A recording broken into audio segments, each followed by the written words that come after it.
এখন বাজে ঠিক ঘড়িতে ৬টা ১৫, কিন্তু আমি ঘুম থেকে উঠেছি সকাল ৫টায়।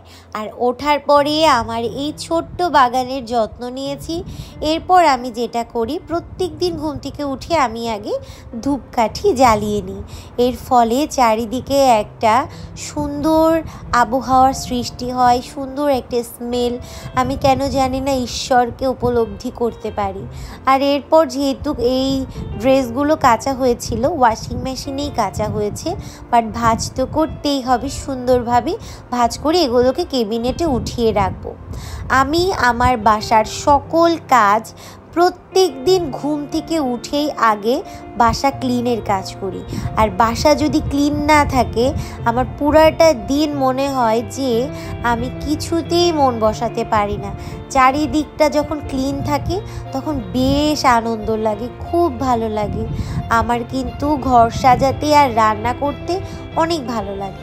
আর এই জন্য আমি সিদ্ধান্ত নিয়েছি আমি আপনাদের সাথে আমার ডেইলি ব্লগ এখন থেকে শেয়ার করব। কারণ আমি রেগুলারই আমার বাসার সেটআপ চেঞ্জ করি, এবং আমি যেহেতু বিভিন্ন পেজ প্রমোশনের কাজ করি, সেই সকল প্রোডাক্টও কিন্তু আমি লাইভে আপনাদের সাথে শেয়ার করব। আর এইটা হচ্ছে আমার পড়ার টেবিল। এই টেবিলে আসলে খুব একটা পড়া হয় না, তারপরও আমি টেবিলটাকে সব সময় গুছিয়ে রাখি, এবং গুছিয়ে রাখলে টেবিলের দিকে তাকালেও একটা মানসিক শান্তি পাওয়া যায়। সো দেখতেই পাচ্ছেন, এটা প্রিমরোজ অয়েল, যেটা আমি প্রত্যেক দিন খাই। 30 বছর বয়সের পর থেকে প্রত্যেকটি মেয়েরই এই প্রিমরোজ অয়েল মানে প্রিম খাওয়া উচিত। আর আপনারা দেখতেই পাচ্ছেন আমার ড্রয়িং রুমে কিন্তু অনেকটা জায়গা। এটা আমার ডাইনিং রুম, আর আমার ডাইনিং রুমেও আমার ডাইনিং টেবিল, আমাদের ডাইনিং রুম এবং লিভিং রুম কিন্তু একসাথে, এক সাইডে ডাইনিং আর এক সাইডে লিভিং।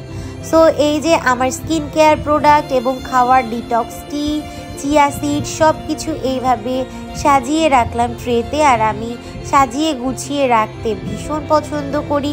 আর এই কলা পাতার মেয়েটা আমি কিনেছিলাম ইন্ডিয়া থেকে। ইন্ডিয়া আমার ভীষণ পছন্দ। ইন্ডিয়ার নিউ মার্কেটে গেলে আমি আমার মন মতো শপিং করতে পারি অনেক রিজনেবল প্রাইসে।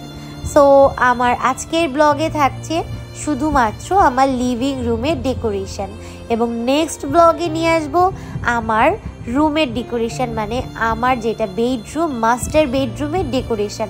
এবং আমি ছোটদের খেলনা নিয়ে খেলতেও পছন্দ করি, এই জন্য আমার টেডি সহ অনেক খেলনা আছে, দেখতেই পাচ্ছেন।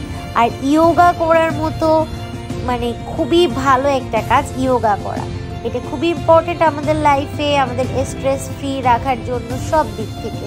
আমি কিন্তু সকালে ফেস ওয়াশ ইউজ করি না, কারণ ঘুম থেকে উঠে আমাদের ফেস ওয়াশ দিয়ে মুখ ধোয়াটা আসলে কিন্তু স্বাস্থ্যকর না।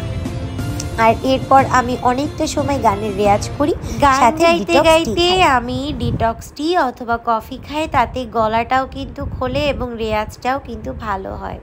সো ভিডিও কেমন লাগলো অবশ্যই কমেন্ট করে জানাবেন। ভালো লাগলে প্লিজ সাবস্ক্রাইব করে আমার নতুন ইউটিউব চ্যানেলটিকে সাপোর্ট করুন।